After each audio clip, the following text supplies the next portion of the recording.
नमस्कार दोस्तों, स्वागत है आप सभी का आज की हमारी इस कक्षा में।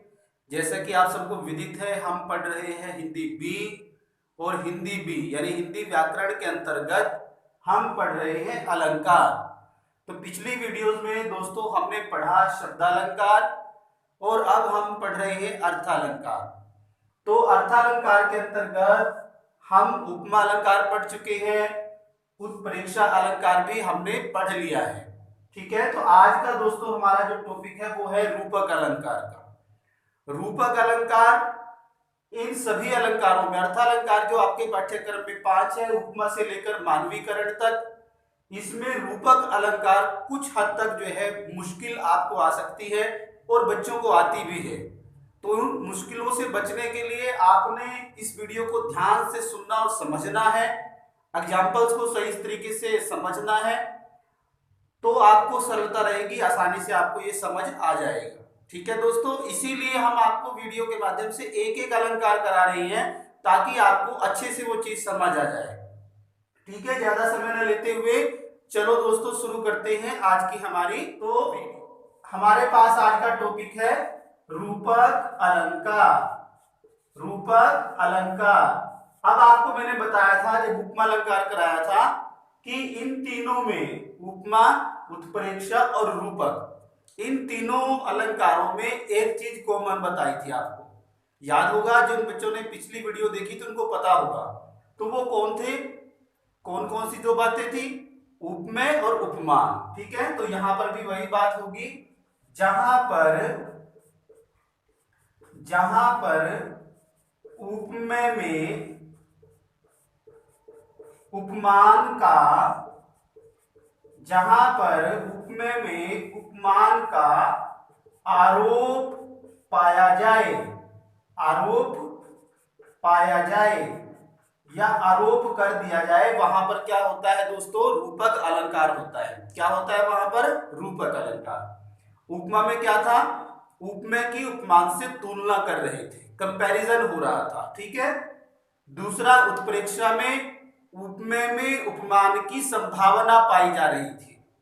तीसरे में उपमेय में उपमान का आरोप कर दिया है, आरोप लगा दिया है। ठीक है, वो है नहीं है लेकिन हमने उसको, उसके ऊपर उसका आरोप लगा दिया है, किसी चीज का उसके ऊपर आरोप लगा दिया है। तो जहां पर आरोप लगाया जाता है, उपमेय में उपमान का आरोप कर देते हैं, वहां पर रूपक अलंकार होता है। तो ये इसकी है क्या? परिभाषा। ये क्या है इसकी? परिभाषा। ठीक है दोस्तों, परिभाषा आपको समझ आ गई होगी। जहां पर उपमेय में उपमान का आरोप कर दिया जाए, वहां पर क्या होता है? रूपक अलंकार होता है। चलिए समझते हैं एक आसान से उदाहरण के माध्यम से। मैया मैं तो चंद्र खिलौना, मैया मैं तो चंद्र खिलौना लेहो। मैया मैं तो चंद्र खिलौना लेहो। अब ये जो बात कही गई है, ये जो पंक्ति है, ये भगवान श्री कृष्ण जी ने कही है अपनी मैया से जब वो बाल्यावस्था में थे। उन्होंने कहा मैया मैं तो चंद्र खिलौना लेहो। अब यहां पर चंद्रमा क्या है?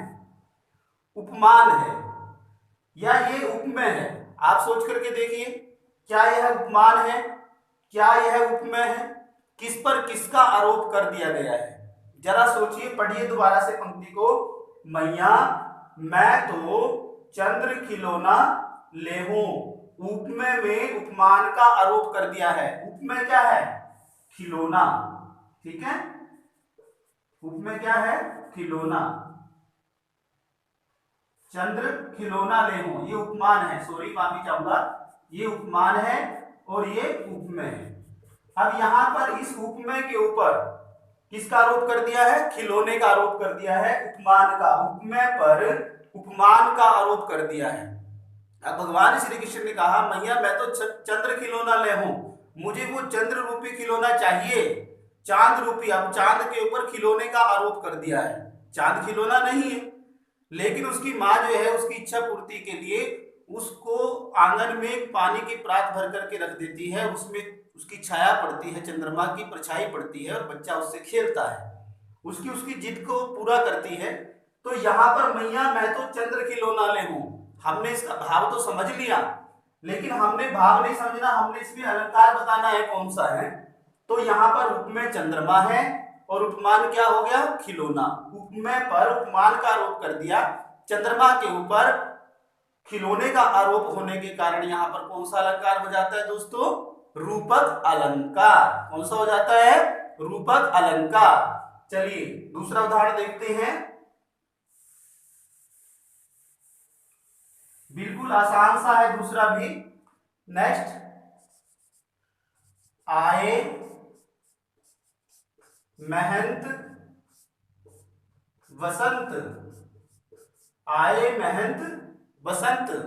अब यहां पर आए महंत वसंत, वसंत क्या है, ऋतु है, वसंत क्या है, ऋतु, ठीक है। जैसे बरसात की ऋतु है, गर्मी की ऋतु है, सर्दी की ऋतु है, वैसे बसंत ऋतु है। और महंत क्या होता है, एक जो संत होता है, जो महंत होता है, किसी आश्रम का कोई महंत है। आए महंत वसंत, तो यहाँ बसंत के ऊपर महंत का आरोप कर दिया है, बसंत ऋतु के ऊपर किसका आरोप कर दिया है, संत का आरोप कर दिया है, महंत का आरोप कर दिया है। तो ये क्या हो गया, ये हो गया उपमेय और ये हो जाता है उपमान, ठीक है। उपमेय पर उपमान का आरोप, बसंत के ऊपर महंत का आरोप होने के कारण कौन सा अलंकार हो जाता है दोस्तों, रूपक अलंकार, ठीक है। नेक्स्ट उदाहरण देखेंगे, प्रीति नदी में पाँव न बोरियो,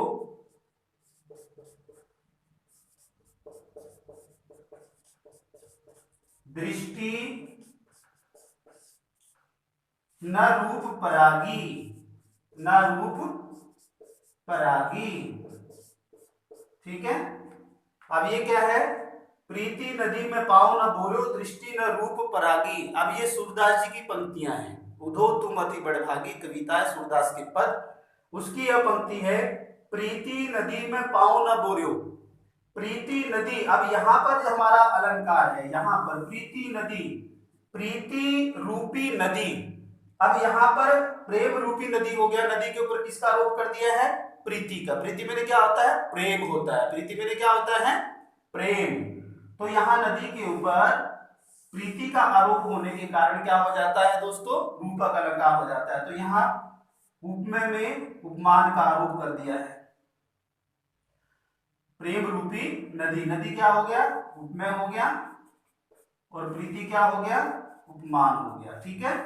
तो यहाँ उपमेय में उपमान का आरोप होने के कारण क्या हो जाता है, रूपक अलंकार हो जाता है, ठीक है। तो इसका भाव भी मैं आपको बता देता हूं पंक्ति का, प्रीति नदी में पाँव न बोरियो। अब गोपियां जो है वो उद्धव को कहती है कि आपने प्रेम रूपी नदी में पाँव, पाँव मैंने पाँव, पैर जिसको कहते हैं ना, बोरियो मैंने नहीं डाला है। दृष्टि न रूप परागी, दृष्टि न रूप परागी, और ना ही आपने भगवान श्री कृष्ण के सौंदर्य पर दृष्टि डाली है, उसको देखा है, उसको निहारा है, ये इस पंक्ति का अर्थ है। तो प्रीति नदी, यहाँ प्रेम रूपी नदी, तो कौन सा अलंकार हो जाएगा, रूपक अलंकार, ठीक है। नेक्स्ट उदाहरण देखते हैं, तो रूपक अलंकार हम कर रहे हैं। रूपक की परिभाषा आपको क्या बताई थी कि जहां पर उपमेय में उपमान का आरोप पाया जाता है वहां पर क्या होता है, रूपक अलंकार होता है। वहां पर कौन सा अलंकार होता है, रूपक अलंकार होता है। इन तीनों में, तीनों अलंकारों में कॉमन क्या चीज है, ये चीज। एक बार इस पे चर्चा कर लेते हैं हम। उपमा में क्या होता है, उपमेय की उपमान से तुलना करते हैं, तुलना की जाती है, उपमेय की उपमान से तुलना की जाती है।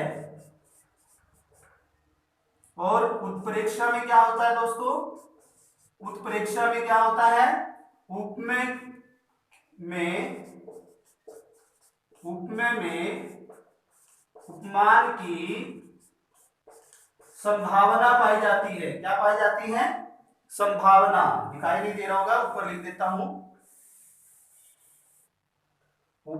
उत्प्रेक्षा में क्या हो जाएगा, उपमेय में उपमान की संभावना क्या पाई जाती है, संभावना पाई जाती है। ठीक है, ये हो जाएगा हमारे पास। नेक्स्ट जो आज हमने टॉपिक किया है रूपक, रूपक में क्या हो जाएगा, उपमेय में उपमान का आरोप पाया जाता है। ठीक है, एक में क्या होता है, तुलना होती है, दूसरे में संभावना होती है, तीसरे में आरोप लगा दिया जाता है। तो ये हमारा आज का टॉपिक था, रूपक अलंकार। अंत में जब ये पूरा हमारा मानवीकरण तक खत्म हो जाएगा, उसके बाद आपको एग्जाम्पल कराए जाएंगे इसके। ठीक है, यहाँ पर बोर्ड पर लिख दिए जाएंगे, आपको बता दिया जाएगा जो कठिन होंगे हमारे पास, जो परीक्षाओं में पूछे जाते हैं, वही आपको यहाँ पर कराए जाएंगे। ठीक है दोस्तों, यदि आपको वीडियो पसंद आई हो तो वीडियो को लाइक जरूर करें, चैनल को सब्सक्राइब करें और बेल आइकन को दबाना ना भूलें। तो आज के लिए इतना ही, बहुत बहुत धन्यवाद।